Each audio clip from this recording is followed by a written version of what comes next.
Green skin, pulsating with agony, stabbing through its skin a single stinger, bulbous and sharp. This is the unfortunate end to the story of the caterpillar and the mud dauber. The deafening bell rings. Science class is over. Amy was so relieved that it was over. Bugs gross her out. She moved through the halls aimlessly saying hi to friends. At least she gets to leave early today and put the whole science class behind her. It's Tuesday, so Amy has her therapy appointment. She is pretty much normal, but she has a secret. She suffers from pica, which, if you don't know, is the urge to eat things that are not edible. She would rather die than tell her friends. So, therapy started like any other Tuesday. Mr. Hart talking about her triggers and to stay on her medication. Her nodding along because she knew as long as her friends don't find out, it doesn't matter. All of a sudden, she heard a buzz in her pocket. It was her friends inviting her to go to the river. She was excited because her favorite snack was at the river, mud, simple and sweet. She loved the gritty taste between her teeth. Music playing, joint pressed between her lips, lighter flickering. Her friends swimming in the river basin yelled to her, but she decided to lie and say that she's getting a drink from the cooler. But she knew that she wanted to get down to the river muds to start her feast. It's only a couple minutes. They won't notice she gorged herself. It was fantastic. She went back to her friends and jumped in the river to hide the shame on her face. Time flew by after her snack and dip. But this is where her problem started. Her mom woke her up like usual, but this time she was covered in hives. Oh damn, oh damn, oh damn. She quickly found her longest shirt and her favorite leggings and went out the door to go to school. Her head was pounding.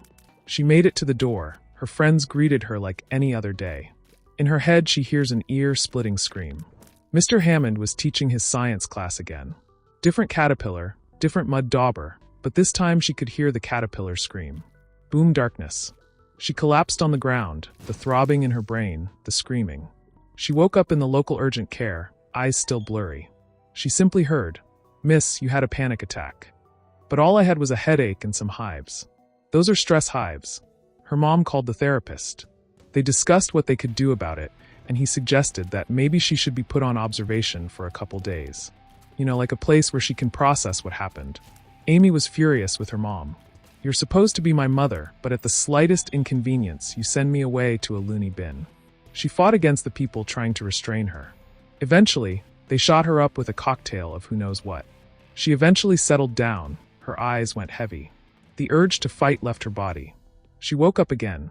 She got greeted by a state hospital doctor. "Are you feeling better, miss?" he asked. What a stupid-ass question, she thought, but she had to play along. "Yes, sir, much better. I see this rash is getting worse. The bump's now visibly redder and larger than last time. You've been out for 2 days, miss. We've been treating you with steroids to get rid of the rash, but it doesn't seem to be going down any. Other than that, are you feeling well?" She knew just what she had to do. She just had to sit there and nod her head just like she did with her therapist. As long as she didn't mention that it feels like there's bugs burrowing out of her skin like in that stupid dream about that caterpillar, she'll be fine. Eventually it worked. The doctor, head slightly tilted, introduced her to her caretaker at the facility. She looked up at him, dazed and confused. She noticed he was a chubby man with a kind face. This took her by surprise that such a large man would have such a kind face. Then she noticed the name tag, Jim.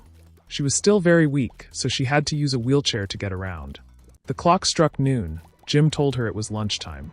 He wheeled her to the cafeteria. She looked at the food disgustingly, but she knew that she had to eat to build up her strength. She saw some eggs that could pass as edible, so she took a bite, and it took her by surprise. It was gritty. It tasted just like the mud that she craved. Jim was the first one to notice that Amy was going feral, eating the other patients' lunches.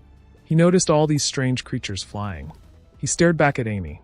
Amy was white-knuckling a lunch tray, but her skin rash was now pulsating. He noticed a small creature slowly working its way out through the pus-filled crater where her rash used to be, slowly, gnawing meticulously through her skin. Then it took flight. Amy finally started to realize the mud that she ate at the river was filled with mud dauber eggs, and she became the best host ever. Her skin pulsated in pain. A sharp quiver ran down her spine. She finally found out why that caterpillar was screaming.